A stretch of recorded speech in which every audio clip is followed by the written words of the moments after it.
If you are starting a vertical farm and don't know where to begin or which technology would suit your needs, then reach out to the experts at Cultivated. As indoor farm brokers, they help connect you to the right technology and ensure your project is successful. Best of all, their service is free because they work on behalf of their partners. Visit cultivated.com to learn more.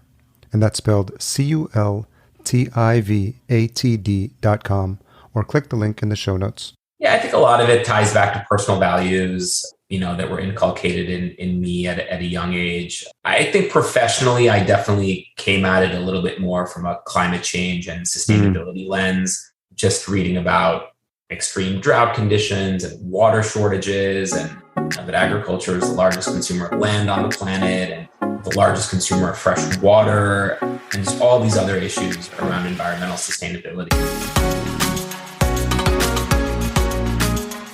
Welcome to the Vertical Farming Podcast, weekly conversations with fascinating CEOs, founders, and agtech visionaries. Join us every week as we dive deep into the world of vertical farming with your host, Harry Duran.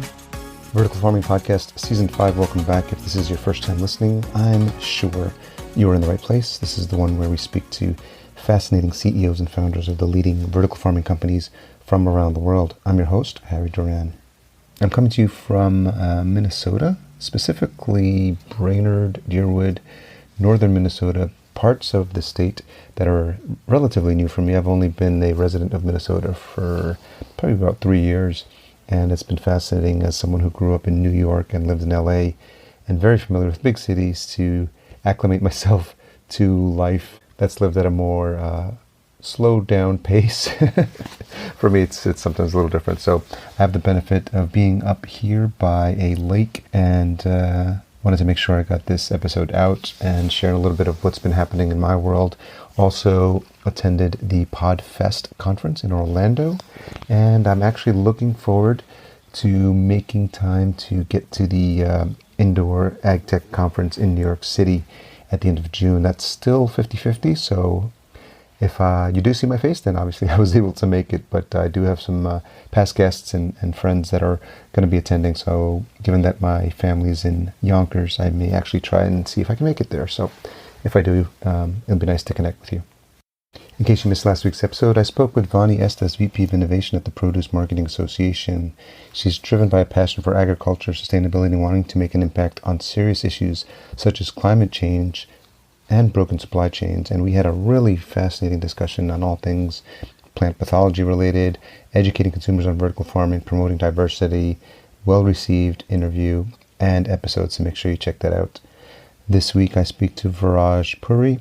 He's the CEO of Gotham Greens, and Gotham Greens is on a mission to transform the way we approach our food system by growing greener foods in better ways. Through his work at the company, Viraj and his team have helped to build and operate sustainable greenhouses in cities across America. And today we dive deep into all things indoor farming, and we talk about why it's critical to educate a future workforce of engineers, scientists, and farmers to ensure its continued success. I always like to dig deep and uncover the inspiration for all these amazing guests that I have on the show as to what brought them to this point in their careers. And we talk about that with Viraj, with Gotham Greens, and how they're really doing great work revitalizing communities and innovating for a sustainable future, which is something that's been top of mind for me lately. So I know you're going to enjoy this conversation. Okay, without further ado, let's jump into this conversation with Viraj. So Viraj Puri, CEO of Gotham Greens, thank you so much for joining me on the Vertical Farming Podcast. Thank you, Harry, for inviting me to be on the podcast and for your interest in Gotham Greens. Yeah, it's been interesting to see your growth and the fact that you've been in this space for such a long period of time. And there's probably lots of things that you've seen. I don't know, we're new at the time when you just got started with Gotham Greens, but just to orient the listener, where is home for you right now? New York City. Okay. That's where I live and work, and that's where Gotham Greens was founded and has been headquartered in since 2009. So specifically Brooklyn, New York. Long time. And you are right. We were one of the early adopters and sort of pioneers of this new generation of indoor farming companies across North America. Were you raised in New York? Did you grow up there? I did. I split my childhood between New York and Chicago and a few other places. Certainly did not grow up on a farm. I grew up in cities and in a few suburban areas at best. So agriculture was certainly very, very new to me. I grew up in Yonkers. I'm home is Minneapolis now, but grew up in Yonkers, just outside New York City. So I was actually born in El Salvador, but came here when I was a year old. I say came here. My parents brought me here. So the city's always been not only my backyard, but I lived there as soon as I had the opportunity to. So really have a strong connection to the city. And it's interesting to see how, if you're just raised there, there's a different lifestyle. And I'm seeing that interesting juxtaposition being in the Midwest, because my partner here would say, like, how come you don't, like, you're not as friendly, or you don't say hi to strangers? And I'm like, when you grow up in the city, it's just a different way of life. And I'm wondering if you've noticed that in your travels, if there's a certain way you carry yourself as a New York City native that you find different than how people carry themselves when they're in other parts of the country or world. Look, New York is certainly a very unique place. It's the largest city in the US. It's the most cosmopolitan. It's the home to so many major industries, finance, entertainment, media, fashion, other consumer products. So it's an exciting place to be. It attracts an enormous amount of resources, enormous amount of human talent. It certainly is a trendsetter in many ways. So when we set out to create a pilot scale indoor farming project, we figured what better place to do it than in New York City. I mean, New York is clearly not an agricultural mecca, but it is a city that, like I said, attracts a lot of capital, attracts resources, talent, media attention, and focus. And we had so much conviction and continue to have so much conviction around the value proposition for indoor farming as a major solution to many of the food systems issues that we face. So what better place to do it in New York City to really make an impact and publicize it and evangelize it and advance the mission of it. And I continue personally and professionally to be inspired by this city every day, its people, its culture, its resiliency. It's a hustle though. It's a hustle. It's not for everybody. Yeah. But look, our company now operates greenhouses in 6 states, and I spend a lot of time in other states: Rhode Island, Illinois, Colorado, California. We've just announced new projects in Georgia and Texas. So I travel a fair amount, and each project, each location has to be tailored to its unique sort of geographical, economic, cultural context for sure. I'm not one of these people who, believes that it's New York City or nothing. I see a lot of positive attributes and, the kind of diversity of locations that we have across the United States. That's what makes our country amazing. I'm curious about some of your background. Did you think when you were in college that you'd be ending up working in vertical farming? Absolutely not. Nowhere close to it. I mean, could not. I mean, if you had asked me to pick 1,000 possible professions, I guarantee you that lettuce farmer would not be one of them. So, no, very circuitous path. Look, from a young age, I was always, even pre-college, I was always interested in the natural world, in the environment. And through college, I started gravitating toward, this interest in clean technology, broadly speaking, as a sector, because it was really meeting my personal and professional interests in using technology as a solution for so many of the world's sort of complex problems. I was really drawn to renewable energy at first. I spent the early part of my career working in that field. Mobility was getting really, interesting and exciting. City planning and making our cities more resource efficient. And it was really through a combination of environmental engineering and clean tech jobs, both in the US and overseas, that I sort of stumbled into controlled environment farming and just became enamored with the technology, thought it was a technology that had so much potential and that it had already been commercially proven in so many parts of the world, but it just wasn't being done on this on meaningful scale, at least in the US. And it certainly wasn't being marketed to consumers and other stakeholders as this really compelling form of farming. And given sort of the interest in New York City and in other places around more localized eating, more local supply chains. These things were manifesting in like farmers markets, the popularity of farmers markets, right? When I was growing up, no one was like, "Oh, let's meet at the farmers market," right? But suddenly the Union Square Farmers Market in New York City was the hottest place to be, right? Or going into restaurants and seeing the name of farms on the actual menu, right? This is all very new. Or hipsters in Brooklyn starting with chicken coops. And there you go. People are talking about beekeeping, and it's suddenly hip and cool to be talking about a livestock, right? And your street cred in Brooklyn was enhanced, exponentially. If you had a rooftop garden, exactly. So I figured, great way to get popular is to become an urban farmer. No, I'm joking. but we did recognize these consumer trends, right? So I think that's the important thing that we recognize. So, one can obviously deploy technology, but then one has to also ensure that there is captive marketplace for those goods and services, right? And we felt like the time was right to launch a consumer-minded brand around local farming and specifically in controlled environment agriculture. So that was back in 2009, and we've come a long way. From one sort of rooftop greenhouse in Brooklyn to one of the largest indoor farming companies in North America. So it's been a really fun journey. Any chance you happen to know someone by the name of Ben Flanner? Yes, I know Ben well. He started Brooklyn Grange just around the same time that we were starting Gotham Greens. So our paths have crossed many times over the years. Really, a lot of the great work that they do over there.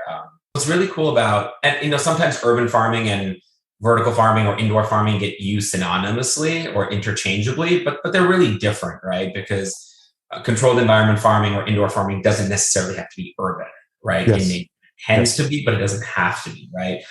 And urban farming doesn't have to be indoor, right? It can be outdoor. It doesn't have to be vertical. And what Ben and his team have done, in addition to commercial scale rooftop seasonal production that they do on their rooftops, they've really been able to host so many visitors and create this sort of agritourism component to urban farming and educate so many youngsters and adults alike on the benefits of urban farming, the services that it provides, the built environment in terms of stormwater capture and creating pollinators and just making our cities more green, but also showcasing opportunities to improve diets and incorporate fruits and vegetables into more diets and create more healthy supply chains. And so that's what's really cool about urban farming, broadly speaking, is that it touches on so many different themes, socioeconomic themes, public health, environmental education, urban planning. And then, of course, if you do it sort of the way we do it, it's much more kind of commercial scale, meaningful amount of food production and supply chain transformation. So, fun story. Before I got into the world of podcasting, I used to work at JP Morgan Chase and then E-Trade, and Ben and I were coworkers. So he was working we work in the E-Trade marketing department. And I remember he was like, he was telling the group, he's like, I'm going to leave. I'm going to Brooklyn. I'm going to start this rooftop garden thing. We're like, okay, good luck with that. And it's so funny, because he just followed his passion, and he just realized this was something that was really calling to him. And it's so funny to just kind of see how it come full circle. And then me eventually making my way in a roundabout way into the connecting with the industry. And I actually haven't had a chance to reconnect with him. So it'll be fun when we have that conversation just to see how interesting paths our lives have taken. Definitely. That is a small world indeed. So we're talking 2009, and who were you looking to, or who was inspiring you? I know I want to hear your origin story about how you connected with Eric. So, maybe 2008, what's happening in your world, that this is becoming front and center for you, and talk a little bit about what that origin story looks like for Gotham. Yeah. So like I said, I was working in environmental engineering. I'd worked with a variety of firms, both in New York and overseas, on various large scale, medium scale, small scale solar installation projects. I was tinkering around with biodiesel. I worked on a fuel efficient cook stove project in East Africa for about a year. I was building passive solar structures in a remote part of the Himalayas for a year. And I was getting ready to go to graduate school to get a degree and further my credentials and skill sets. And I started working at an environmental engineering firm in New York, and I got staffed on a small greenhouse project. It was a demonstration scale greenhouse, staffed as a project manager to help build something called the Science Barge, which featured a hydroponic greenhouse. And I was really interested in learning more about that technology and working with it. And it was while working there that I really saw the potential for larger scale hydroponic controlled environment agriculture in the US. And we were definitely at that time, even if it was sort of the mid early aughts, there definitely were some large scale tomato producing greenhouses that were already very established in many parts of the US. There were very few producers of leafy greens indoors. And we really saw an opportunity. Eric and I, who was our co-founder and now serves as our CFO, both of them started to really explore the size of the market and explore the inefficiencies of the supply chain and how centralized the incumbent supply chain was and continues to be on the West Coast of the US, which requires all this, highly perishable product to be shipped thousands of miles to reach consumers. And just the inefficiencies of that supply chain were screaming to us that it was sort of ripe for transformation and ripe for disruption. And so we started tinkering around with the business plan. I met our third partner in the business, Jen Freimark, who was a globally renowned plant scientist and really an expert in hydroponics. Went through a very diligent process of building a business plan, building a case, and had just a lot of conviction in the idea. So I decided to forego graduate school, quit my job, and launch Gotham Greens. So the first couple of years were challenging because we really wanted to do something in New York City for some of the reasons I mentioned earlier. I thought if we had limited resource to build a pilot scale project, then it really needed to be in New York, right? To really get the attention of retailers and restaurateurs and investors and the media and the general public. And that hypothesis did prove to be a good one and a true one. We got just global media attention for building this high-tech greenhouse on a rooftop in Brooklyn with the entire Manhattan skyline sort of in the background, right? So we had film crews and every news station and front page article of the New York Times dining section and all the rest of it. So I do think that really helped not only advance Gotham Greens, but frankly speaking, helped to advance the entire sector more broadly speaking. And so we're really proud of that role that we played and continue to play. So very unique origin story, but a really fun one. Any chance I'd be remiss if I didn't ask if you got to connect with Dixon Despommier? Well, of course. Yeah. We met him early on, even before he had written his book. Oh, really? Okay. Yeah. He had certainly been teaching vertical farming to some of his students and the concept, and he had sort of the term. But I think I first met him in 2006. Wow. That was before he was sort of even, known as the godfather. Yeah. We go back a long way, and I continue to be in touch with him. Since you were so ahead of the curve, and obviously there's been stories of people who also started, at or a little bit later and did not have success and subsequently folded. And so as you were seeing companies coming up in the space, what were some of those early learnings that you had, other than the tomato growers that you mentioned? Was there anyone else you could look to for inspiration, or was a lot of this just really using the experience the team had to figure this out as you go along? We definitely had people who inspired us, right? There's no doubt about it, right? We don't have the kind of hubris or any sort of arrogance that we did this ourselves. But at the same time, there weren't a lot of examples to look at, right? The industry was so in such nascent stages, right? It was in such a nascent stage. It was so immature. A lot of the expertise we gleaned and came from overseas, frankly speaking. Spending time in Western Europe, the Netherlands, other places that far further along in terms of commercial deployment of indoor farming systems. We really relied on Jen and her network, some of her university connections, all the research and development that she had done and her teams have been doing. We really were building the plane as we were flying it, right? Yeah. There wasn't a lot of precedent. A lot of the big vendors even didn't want to work with us because they were like, you're not supposed to build a greenhouse on a rooftop, right? That makes no sense. And it's not going to work for a variety of reasons, right? So we have to find crazy enough partners who were willing to even embark on this journey with us. I remember getting permits and approvals was next to impossible from the city of New York, the building department. Finding a company that would give us an insurance policy, finding a bank that would lend to us. It's 101 stuff, right? It's 101 stuff, right? I mean, and look, I have respect for all fellow entrepreneurs, right? I mean, it takes one to know one. And, as an entrepreneur, you just do not ever stop working, right? And so I have a lot of empathy and sympathy for all sorts of entrepreneurs. But, if one just starts some sort of a business, like say a restaurant, right? Which is very hard business, don't get me wrong. 90% failure rate, I think. Right? Restaurants that come before you, right? So there is a playbook of sorts, right? This is who you get your supplies from. This is how you structure it. This is how you write the lease. This is how you finance it, et cetera, et cetera. This is how you write a job description, right? But when it comes to building a commercial scale indoor farm in New York City, there was really no blueprint to follow. Yeah. So that made it really, really challenging, but it made it all that much more rewarding. Now, with the benefit of hindsight, we certainly would have done things differently. But I do think that that's been part of our success, is that we had to learn a lot as we went along, and it really forced us to walk before running and really just figure out how to make the greenhouse profitable, how to make it sustainable, how to ensure very reliable, consistent crop yields, how to create sort of good worker welfare standards, and all these sorts of things, I think really helped us over the past decade. Anything, obviously hindsight 2020, but anything you would have done differently in those first few years, knowing what you know now?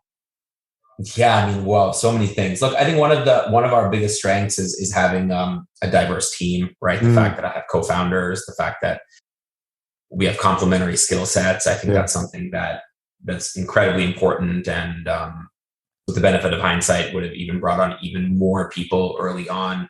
I mean, we were also naturally, we were resource constrained, right? So we couldn't go out and necessarily hire all the great talent that we would have wanted to have hired. And I think in hindsight, maybe we would have stretched more to bring in more sort of personnel. I mean, I think scale is definitely something that with hindsight, we would have made the facilities bigger. But again, we were also resource constrained, right? So we built a greenhouse as big as we could make it. It was 15,000 square feet, which is tiny in the scheme of agriculture. It was all we could afford, right? It's all the rooftop could accommodate.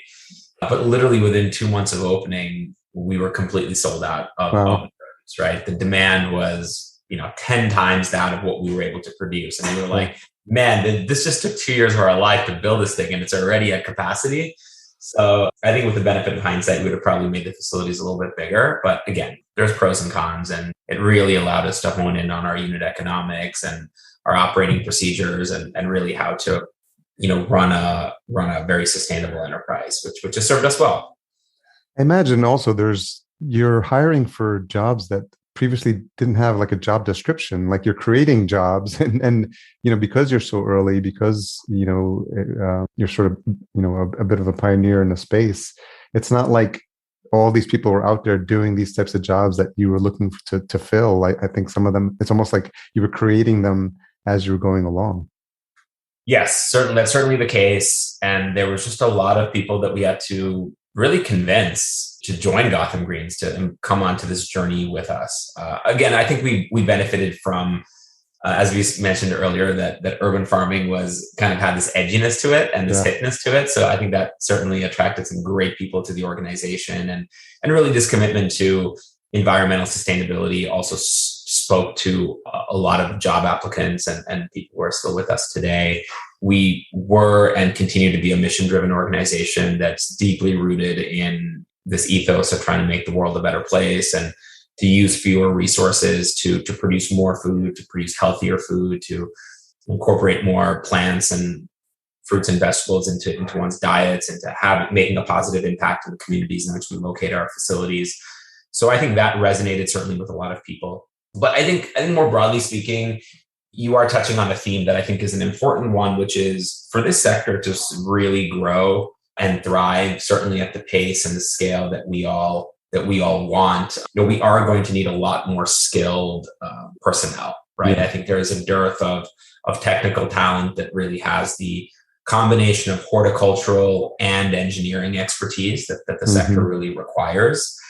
And there are so many companies now in our sector that are competing for very little talent, frankly speaking. And so we've been trying to spend time with various universities and research institutions and just really encouraging them to create more curriculum and create more undergraduate degrees and classes, and graduate for that matter, but certainly undergraduate, to teach people with the necessary skill sets to immediately join a commercial scale indoor farming company. I do think that is a real area of need and an area that's very, very vital for this overall sector's success. And a lot of people are trying to out automate, right? To say, hey, well, we'll just create a lot of automation. We'll create robots and conveyors and all kinds of automated systems. But even those systems require human a intervention, fair amount of technical skill to operate properly and service and maintain, to ensure that we're getting the intended outcomes and generating some sort of a return on investment. So again, could not be a bigger evangelist for this industry, but I do think kind of human resources and human capital is certainly a challenge for the industry right now collectively. And it seems like an opportunity for a conversation to happen, especially we had a brief opportunity to connect at Indoor AgCon. And I'm wondering, as some of these conferences come back online, if there's an opportunity for tracks or specifically conversations around education, resources, skill sets, trainings. I think all the things you just mentioned, if there's an opportunity there to just educate the need and just bring it up as an industry so people can start to continue to have these conversations. Yes, I would love to see more educational opportunities in these industry conferences. I think more tracks around actual technology know-how is really important. Obviously, there's a competitive aspect to it too. Yeah. People obviously want to keep a lot of their trade secrets to themselves. I think engaging more with the academic community is an important way to go about this as well. We have a handful of land-grant universities that have controlled environment agriculture programs: University of Arizona, Ohio State, Cornell, UC Davis, among others. There's more than just the ones that I named.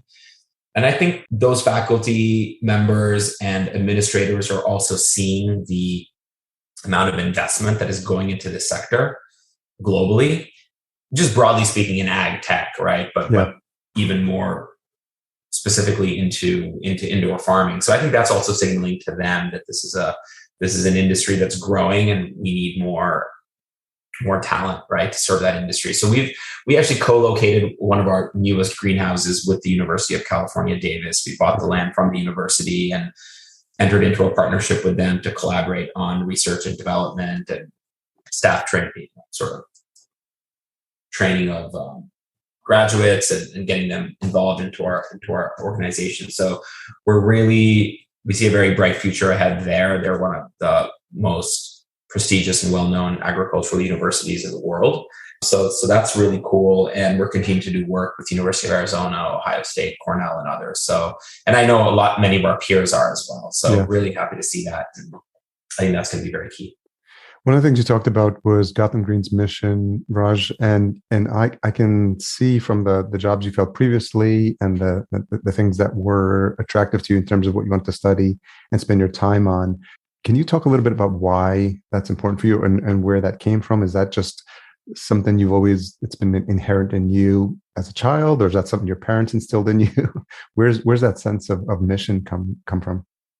Yeah, I think a lot of it ties back to personal values, that were inculcated in me at a young age. I think professionally, I definitely came at it a little bit more from a climate change and sustainability lens, just reading about extreme drought conditions and water shortages and that agriculture is the largest consumer of land on the planet and the largest consumer of fresh water, and just all these other issues around environmental sustainability, and just reading a lot of books early on, our dependence on nitrogen and the impacts that it has, and negative impacts that it has, that is, in terms of runoff, in terms of acid rain, ozone issues, and the fact that, just a small percentage of all the nitrogen that we apply to farms is actually making it into our food.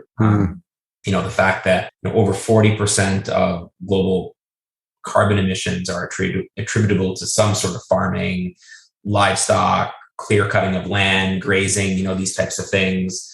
And then that sort of juxtaposed with all the human health issues, right? Yeah. That the agricultural system is causing. I mean, we're feeding billions of mouths, each day, no doubt, but we're increasingly unhealthy. I mean, firstly, we still have close to 1 billion people who are malnourished, right? And then on top of that, we've got, just we spend more money on treating diabetes in this country than the entire USDA's annual budget, right? Wow. Just staggering stuff, and 60% of the calories that are consumed by Americans are coming from highly processed foods, right? So, how we produce food, how we feed ourselves is just such a significant part of the climate crisis, such a significant part of public health issues, that I was really excited and inspired to be part of the solution. I don't believe indoor farming is just this silver bullet, right, that can solve all these complex issues, but it certainly can address some of them at least. And then, it was after writing the initial business plan that then I started getting exposed to other issues around food justice, food security, food access, the correlation between these high diet-related diseases to poverty and how it's so centered around many urban areas where there's just a lack of fresh fruit and vegetables. And then I started getting exposed more to just issues that our cities face, issues of stormwater runoff, the urban heat island effect, and all these other things. So, started to look at it really from a 360-degree view and see that just with our modest sort of greenhouse, we can be really creating positive change and inspiring others to create positive change. So that just really started to make its way into our business plan, our ethos, our culture, our mission. And it's just really grown from there. And recently it manifested into becoming a certified B corporation. Oh, congrats. Our conversion from a corporation to a public benefit corporation, which is just a really high standard of environmental, social governance and creating a lot of making sure that we're really serving multiple stakeholders and not just simply shareholders. So we're really excited to continue making a positive impact. Can you talk a little bit about your growth personally as a CEO? I imagine this is the first time you've had to start and grow something of this scale that's getting even bigger as we speak. And I'm wondering what that journey has been like for you. It's been an amazing one. It's been a hard one. It's been a challenging one. It's been one that's it's been phenomenal. Like you said, I've never been a CEO before. I started the company in my 20s, or maybe I was just about 30 at the time. But point being is, I learned a tremendous amount about what it takes to be a leader. I continue to learn stuff every day. I know that there's a lot that I don't know, and I think that's really guided me well. We've brought in so many great people who have subject matter expertise in different facets of the business, and we would not have been able to grow the business without them. Just navigating that world of finance and fundraising and food safety and sales and marketing and distribution, logistics, every day, every month, every year has been just such a tremendous learning opportunity but it's great. I've really learned the business from the ground up, which I think has also served me and my partners really well, that we've had to really learn along the way. So we ask a lot of questions. I think that curiosity is a really important sort of attribute or characteristic for strong leaders. And I think the fact that we've built the business from the ground up has necessitated that sense of curiosity. And I think that's something that has been fantastic. And just, a lot of humility along the way has also been important. Recognizing that so much we don't know, I think has also served us well. I mean, we've made so many mistakes too, right? I mean, just dozens and dozens of mistakes along the way, but I'm a firm believer that those mistakes make you a stronger leader and more successful going forward. How has your relationships as you've grown the company in the industry itself helped you, or are there relationships you've had with mentors that have helped you grow along the way as well? Oh yeah, absolutely. But a lot of personal and professional mentors along the way. Friends, family, other people I've met just through the industry, or broadly speaking in kind of the sustainability sector, if you will. Yeah. Other folks working in conservation, natural resource conservation, renewable energy. So I have some mentors that help me along the way there. Other natural food entrepreneurs. That's been a really cool ecosystem to be a part of. There's been so much transformation across consumer food and beverage, right? That I'm sure all your listeners are well aware of. At the same time in Brooklyn, right, when the farmers markets and the beekeeping was getting cool. So was kombucha and Greek yogurt and plant-based foods and things like that, right? Yeah. So there's just such a strong cohort of other now it's cellular agriculture. Exactly. So it's been great to learn from other startup food brands as well. Yeah. And so for folks that are new to Gotham Greens, Viraj, can you talk a little bit about what your current roadmap looks like? I've been conscious of being more aware as I'm in the supermarket, and I was in Whole Foods, and I did see the Gotham Greens, leafy greens, and the pesto as well. So I was like, oh, okay, I have to make sure I try that in advance of my conversation with you. So I had a really good experience, but that's an awareness that we have as consumers that are looking for it. So I'm wondering if you could speak to what the current roadmap is for Gotham Greens in terms of expansion and what the plans look like for the future. Sure. So just a snapshot of where we are today. A decade after launching, we now have 9 greenhouse facilities across 6 U.S. states and counting, with over 400 employees. So we own and operate greenhouses in New York, Illinois, Rhode Island, Maryland, Colorado, and California. Our products are primarily leafy greens, herbs, also some sauces and dressings and pestos that you mentioned, and they're currently available in almost 45 states, approximately 3,500 retail stores around the country. And so it's one of the largest networks and one of the largest footprints of greenhouses and sort of indoor farming in North America. And what's really next is continuing to expand this footprint of greenhouse facilities. So we're adding a facility in Colorado to expand our production capacity for the Mountain West region. We have broken ground on new projects in Texas, which is outside Dallas, and in Georgia, outside Atlanta, as well as expanding some of our existing greenhouses in both Chicago and Providence, Rhode Island. So we're going to be doubling the size of our greenhouse capacity in less than 12 months from about 600,000 square feet today to over 1.2 million square feet by the end of 2022. So upon completion, that'll be then 12 high-tech greenhouses across 8 states.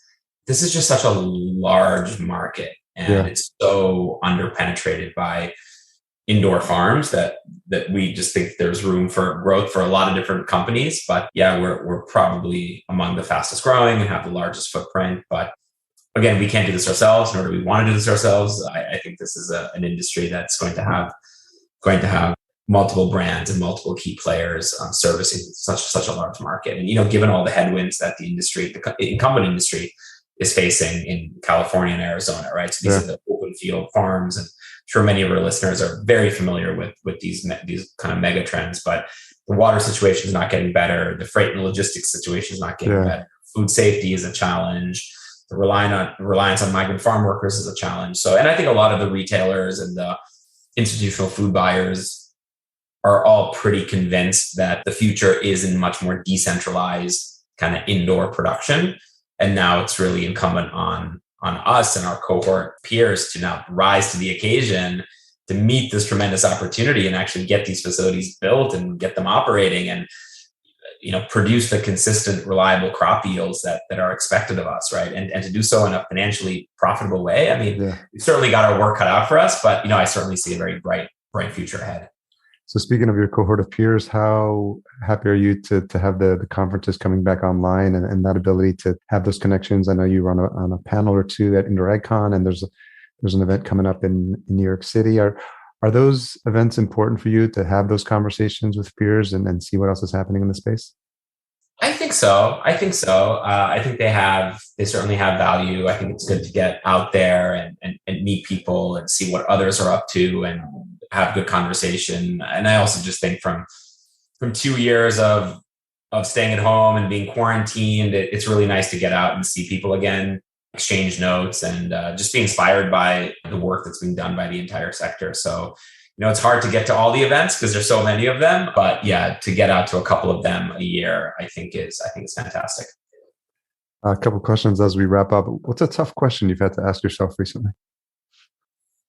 Pace of growth, questions around pace of growth, like how much is too much, how aggressively to grow, how measured to grow. I think that's a huge question. I think we're more broadly speaking in the financial markets, there's been a lot of turmoil. I think this is a capital intensive industry, right? That I'm sure and many of your listeners know, right? So we can't really talk about scale without talking about capital, I think in this business. And I think just over the last 5 or 10 years, the investment community has been very pro growth oriented. And, even if that comes at the expense of sustainability and profitability. And we're starting to see a little bit of a shift, right? Capital has been cheap. Now it's getting a little bit more expensive. Yeah.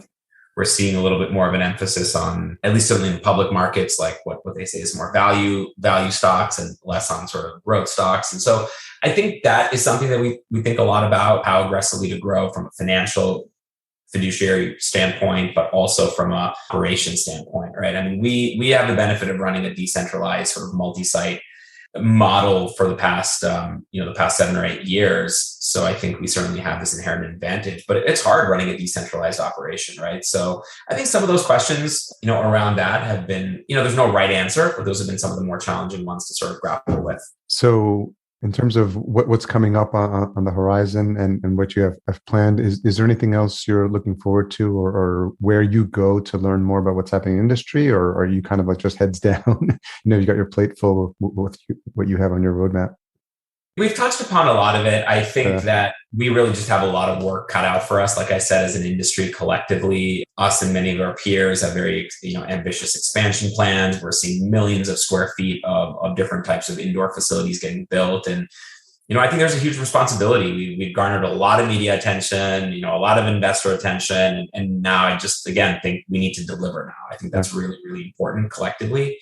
So I think that's our biggest focus is on execution, right? Personally, we don't really have any, we announced these new projects, right? So that's big news for us. Doubling our footprint is a huge undertaking and not one that we take lightly. We think there's a lot of room to grow within the leafy green category. So we're sort of focused there right now. I know some of our peers are launching some new items, going into different categories like berries. But again, we think there's a lot of room to grow in the leafy green. So no new sort of shiny objects for us, just really putting our heads down and, focusing on execution. And given just the specific nature of this audience, is there any ask you would have to the listeners or to your colleagues or peers, anyone who might be listening to this episode? Well, please continue supporting the sector. I think it's one that can play a really important role globally in making our food systems more resilient, more sustainable. Yeah, you can certainly do a lot by kind of voting with your dollars, right? So spending money supporting the products that our sector produces, I think is also something that you can certainly help out on. But also don't be afraid to ask the tough questions. I think the tough questions also make us better at what we do. I think there's also an obligation for us to continue to push the envelope in terms of environmental sustainability. I think just a lot of people believe that indoor farming is just synonymous with environmental sustainability. And that certainly is true, but it also still would come down to the actual means and methods of how you're producing the food, how you're handling water, how you're handling energy use and things like that. So I think just to be responsible corporate stewards, I think it's also really important to continue to push the envelope, in terms of sustainability. But no, I really appreciate your audience. When we started this business 10 years ago, I know podcasts may not have been around, but just indoor farming and vertical farming and controlled environment farming, it was not well known. In personal or professional settings, I would get bizarre looks from people when I told them what I was up to. Sort of like that story you were telling about Ben. When he was leaving E-Trade, you're like, oh, this guy's nuts. Where are you going? Yeah. And now fast forward 10, 11 years to see the fact that we're on this podcast. Yeah, it's crazy. There's others like it. There's industry conferences specifically for indoor farming. It just goes to show what a tremendous opportunity there is and how far the industry's come. So it's awesome that you have this audience, and it's been really fun. I appreciate you having me on. Yeah. Well, congrats to you and the team. And I applaud you for being an early pioneer in the space. And paving the way for a lot of companies who probably, were inspired by you and the work that you've done at Gotham Greens. So thank you for taking the time to come on. GothamGreens.com if anyone wants to learn more. Anywhere else you want to send people to connect with you or the team? Well, thanks for having me on, Harry. I really appreciate it and your audience's time. And yeah, GothamGreens.com is fantastic. And we've got some social channels that can be accessed through the website. We'll make sure to include all those in the notes as well. Thanks for your time. I really appreciate it, Viraj. All the best. Thanks. Thanks again to Viraj for coming on the show. Always appreciate when my guests take an hour of their very, very busy schedules to share their story. I never take that time for granted. Full show notes are available at verticalfarmingpodcast.com. Special thanks to our Season 5 title sponsor, Cultivated. If you are looking into a vertical farm and don't know where to start or which technology would suit your needs, reach out to them today. Best of all, their service is free because they work on behalf of their partners. Learn more at cultivated.com, and that's spelled cultivatd.com. Yes, you know it already. Leave out that last E. Podcast production and marketing provided by Fullcast. Learn more at fullcast.co about how a podcast can be beneficial for your marketing needs. As a reminder, if you are enjoying this show, please leave us a rating and a review at ratethispodcast.com/VFP. Regular listeners can testify to the fact that I will be sure to read these out on future episodes. Tune in next week for my conversation with Max Lossell. He's the co-founder and CEO of Agvolution. Until we meet again next week, here's to your health.